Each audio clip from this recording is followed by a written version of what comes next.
tulis. Nah. Lagi buat apa tuh, Nan? Ini nih kan nanti kan kita nih mau lulus nih, otomatis dong lamar pekerjaan. Nah dari sekarang sih maunya aku latihan buat surat lamaran pekerjaan. Tapi nggak tahu nih caranya kayak gimana. Kamu tahu nggak?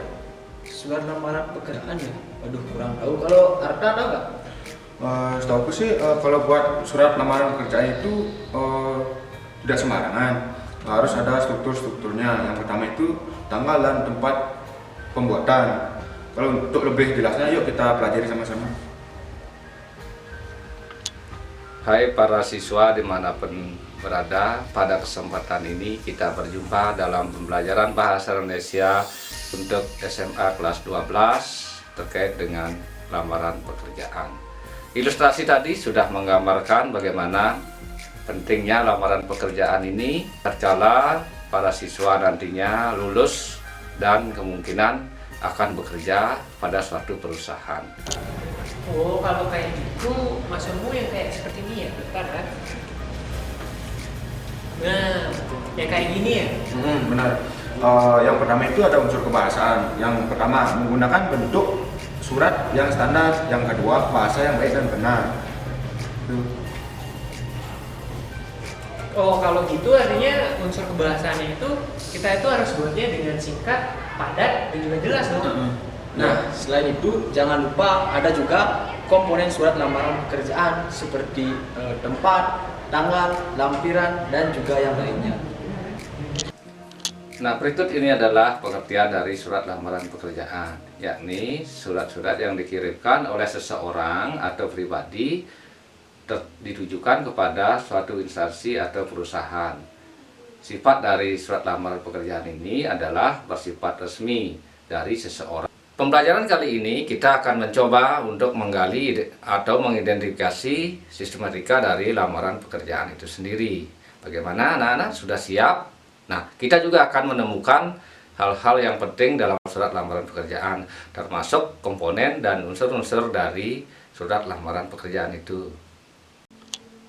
Nah, berikut ini adalah unsur kebahasaan dari surat lamaran pekerjaan. Di antaranya, penulisannya harus singkat, padat, dan jelas. Nah, tentunya untuk mewujudkan hal ini, kita harus menggunakan ejaan yang baik dan benar. Sehingga surat lamaran pekerjaan yang kita tulis adalah tepat sasaran, mudah dimengerti, tidak menimbulkan pengertian. Dilihat dari unsur kebahasaannya, tentunya dalam menulis surat lamaran pekerjaan harus mengikuti format yang lazim atau yang baku.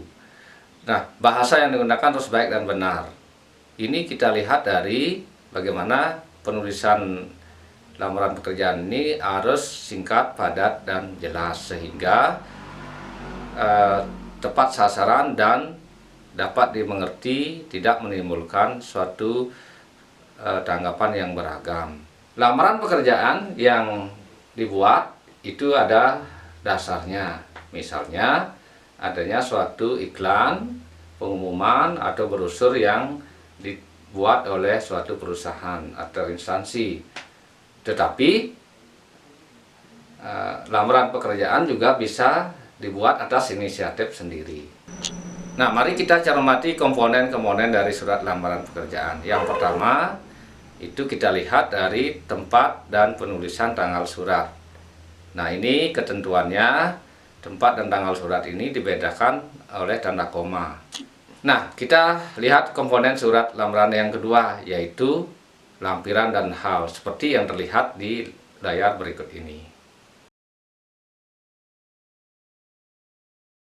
Komponen ketiga, alamat surat.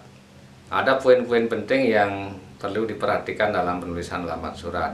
Kata kepada tidak lagi dicantumkan, tetapi dimulai dengan YTH, artinya yang terhormat. Kemudian langsung dituliskan jabatan yang dituju. Nah, kata bapak atau ibu tidak lagi dicantumkan dalam hal ini karena tidak diikuti oleh nama orang.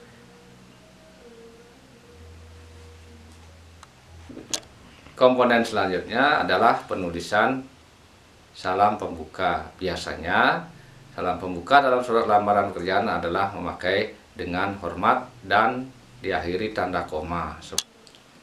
Nah, setelah komponen tersebut, kita sekarang masuk ke komponen isi surat. Nah, dalam isi surat ini ada 3 poin. Yang pertama adalah paragraf pembuka, kedua inti surat, dan paragraf penutup. Nah, pada paragraf pembuka di sana adalah rujukan informasi sebagai dasar penulisan surat lamaran pekerjaan biasanya. Itu dapat berupa informasi yang berasal dari iklan, brosur, atau pengumuman yang dibuat oleh suatu perusahaan. Nah, komponen yang berikutnya adalah paragraf inti atau isi suratnya. Pada bagian ini dimuat identitas pelamar, pekerjaan yang akan dilamar, dan lampiran-lampiran berkas yang mendukung lamaran pekerjaan ini. Nah, tibalah pada komponen selanjutnya, yaitu paragraf penutup. Setelah paragraf penutup juga akan diikuti dengan salam penutup. Nah, di bagian akhir pelamar akan mengubuhkan tanda tangan di atas materai. Nah, demikian pembahasan mengenai komponen-komponen surat lamaran pekerjaan. Tentunya pemahaman ini akan sangat berguna tatkala nanti kita akan melamar suatu pekerjaan. Nah, demikian pembelajaran kali ini. Semoga dapat bermanfaat untuk menambah keterampilan dalam menulis surat lamaran pekerjaan. Sampai jumpa pada pembelajaran berikutnya.